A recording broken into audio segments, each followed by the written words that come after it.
Okay, let's dive straight into this explainer. We've all been trained to think that when we walk onto a car lot, we know the rules of the game, right? But what if the game is completely rigged before you even say hello? Today, we're going to dismantle the absolute biggest myth in car buying, and we'll do it by looking at a tale of two buyers. Now, check this out. What's really fascinating here is that these are the exact same cars, bought in the exact same month at the exact same dealership. First, we've got Derek. Derek did his homework. He looked at consumer reports, found the manufacturer's invoice price, and just ground the salesman down until he was paying a mere $50 above that invoice. He drove off thinking he practically stole the car. Fast forward a week later, his neighbor Travis loves the car, goes down to the exact same lot, and decides to buy the exact same model. But Travis, he drops down cold, hard cash. No financing games, just boom, done. And yet Travis, our cash buyer, ended up paying $2,400 more. Same car, same month. No way, right? So to figure out why on earth this happened, we have to look at the invisible machine running behind the scenes. Which brings us to Section 1, Hidden Front-End Profit Layers. To unravel this whole mystery, we first have to peel back the onion on Derek's deal. See, the dealership didn't just make some tiny margin on him. They made an absolute killing. Derek used his consumer reports data, negotiated super hard for over an hour, and legitimately thought the dealership only made a $50 gross profit on his brand new car. The salesman even leaned back, let out a big sigh, and told Derek they were basically losing money on the deal. Naturally, Derek felt like a total genius. But as it turns out, that $50 is just the surface level. It's literally the only number the dealership allows you to see. And honestly, that assumption is completely wrong, because lurking underneath that visible price are 14 invisible layers of profit. What really blew my mind was learning about things like the dealer holdback. This is where the manufacturer quietly sends money back to the dealership after the sale, usually 2 to 3% of the list price. That paid them hundreds of dollars behind the scenes on Derek's car alone. Then you've got manufacturer cash incentives to push specific overproduced models, volume or stair-step bonuses where hitting a sales quota triggers massive payouts across their whole inventory, regional rebates, and even something called floor plan assistance. That's where the manufacturer literally subsidizes the interest on the dealership's loans for the cars just sitting on the lot. It's wild. These are private, backroom financial arrangements you are never going to see on Edmunds or Kelley Blue Book. Now, I know what you're thinking. This sounds like some crazy industry conspiracy. But we know it isn't because we can look directly at the publicly audited financial statements of massive corporate dealerships. We aren't just talking about mom and pop lots here. Companies like Lithium Motors, AutoNation, and Penske have hundreds of locations and public investors, which means they are legally required to file detailed financial statements showing exactly how they make their money.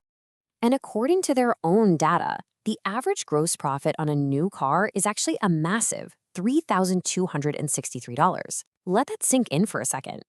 Even after you subtract all the dealership's operating expenses, keeping the lights on, the lot maintenance, paying salaries, their actual net profit per car is still anywhere between $500 and $1,200. Derek thought he squeezed them down to $50, but they were thousands ahead of the average buyer. But hey, here is where it gets truly crazy. The sales floor? That is not even the main event. Let's move into Section 2, the real money-making room.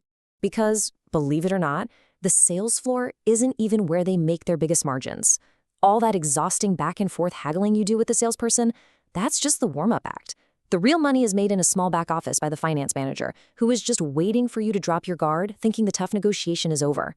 After you shake hands on the price, they lead you down a hallway to just handle the paperwork. Do not let the title fool you. This person is not a clerk. They are the highest earning salesperson in the entire building, and almost every buyer walks into their office completely defenseless.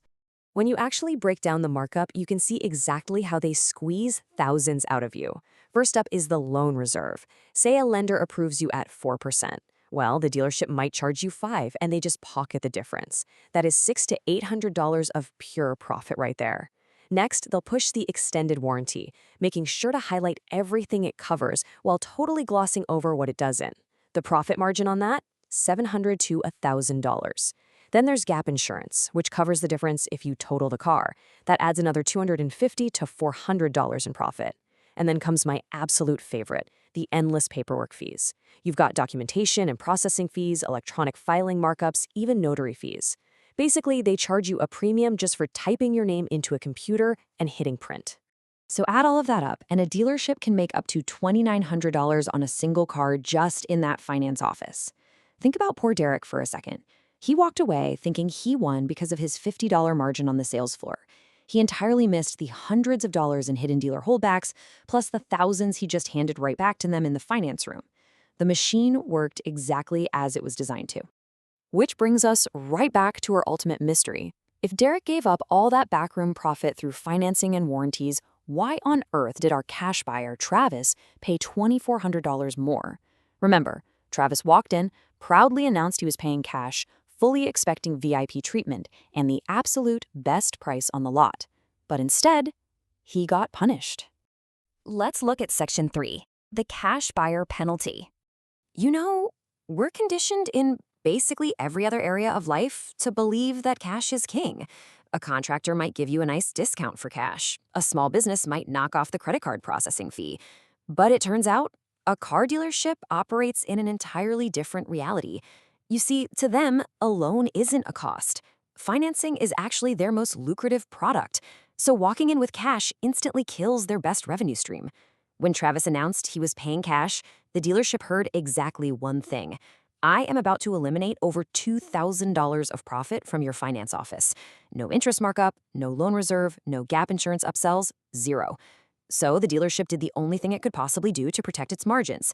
They held incredibly firm on the sticker price, flat out refusing to give Travis the flexibility they gave Derek. Dealerships are honestly so desperate to keep you financing that they actually run secret psychological tests to filter out cash buyers and hike up their sticker prices immediately. And the crazy part? You don't even realize you're being tested. Test 1 is the innocent clipboard. They ask for your name, address, and casually ask if you plan to finance.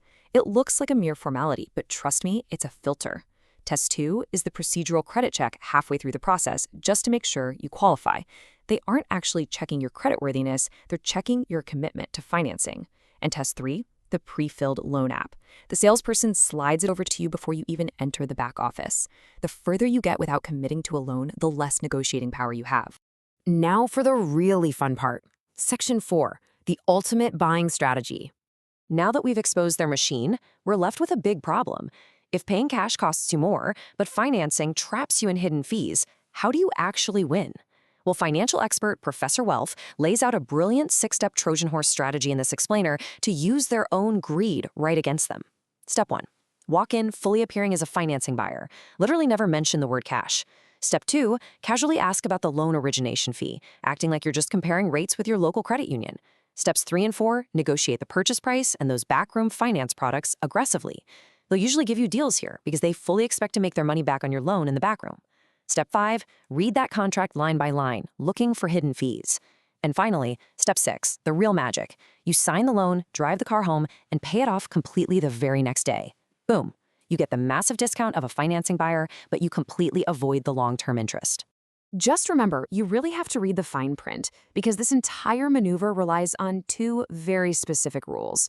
You must ensure there are absolutely no upfront origination fees and absolutely no prepayment penalties in your contract. If there's a prepayment penalty for paying off the loan on day 2, the math instantly changes and you lose your entire advantage. But here's the good news. The vast majority of dealerships do not charge an upfront origination fee simply because the real money is entrapping you in those monthly payments over years and years. So the next time you sit across from a smiling finance manager, you have to ask yourself, who is really in control of the deal? The dealership relies entirely on your blind spots. They absolutely need you to feel victorious on the sales floor so you drop your guard in the back room. But when you understand the invisible layers, the hidden incentives, and the massive profitability of financing, the entire dynamic flips. You aren't just buying a car anymore, you're outmaneuvering a machine. Armed with the hidden math, who's really going to be in the driver's seat during your next negotiation?